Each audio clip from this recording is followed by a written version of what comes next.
TV channel वगैरे जेव्हा मग प्रश्न केला तेव्हा त्या व्यक्तीला मी ओळखतही नव्हतो. घाई गर्दीत आगा फोटो काढगा आणि जेव्हा त्यांनी मग प्रश्न केला की तुमचा यांच्यासोबत फोटो आहे का, नंतर मी चौकशी केल्यावर लक्षात आलं की त्याचा फोटो राहुल गांधीजींसोबतही होता, उद्धवजींसोबतही होता, त्याचा फोटो शरद पवारांसोबतही होता.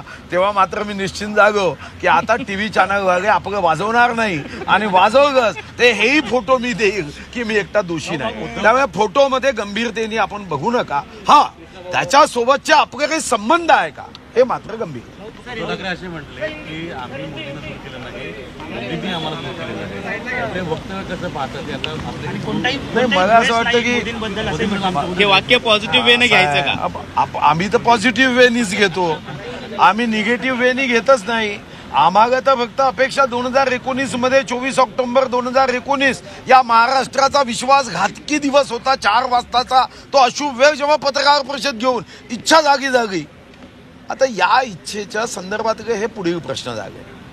आता त्यांनी आपला जो काही भाव व्यक्त केला की आम्ही काही मोदीजींच्या संदर्भामध्ये, मला माहीत नाही, मी ऐकलं नाही, तुम्ही सांगत आहात की मोदीजींच्या बद्दल माझ्या मनात सन्मान आहे किंवा अजून काही, तर द्वेष नाही, हा तर सकारात्मक दृष्टीनेच घ्यायचा असतो. शेवटी आपल्याकडे जेव्हा प्रभू रामाची आपण प्राणप्रतिष्ठा करतो तेव्हा वाघ्याला सुद्धा वाल्मिकी होण्याची संधी आपल्या देशामध्ये दिल्या जाते. पण चूक केली म्हणजे आयुष्यभर त्या चुकीचं आपण हेच केलं पाहिजे. मला वाटतं की चूक डोक्यावर घेऊनच वागलं पाहिजे असं नाही.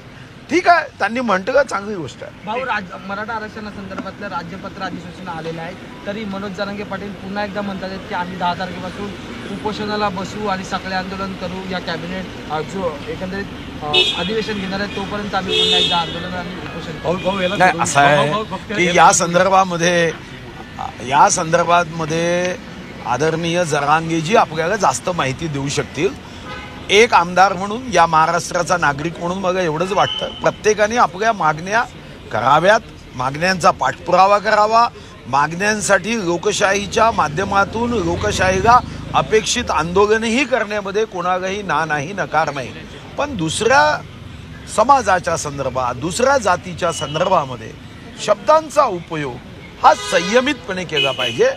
आपली लोकशाही ही संयमित शब्दांनीच वापरल्या गेली पाहिजे.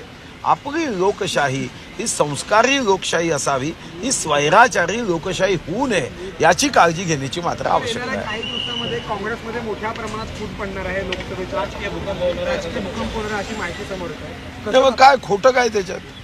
मला तुम्ही सांगा, इंडी अलायन्समध्ये ममता दिदींनी टाटा केला, तिकडे आमचे सन्माननीय पंजाबचे मुख्यमंत्री बाय बाय करताय, नितीश कुमारजींनी पाठ दाखवली.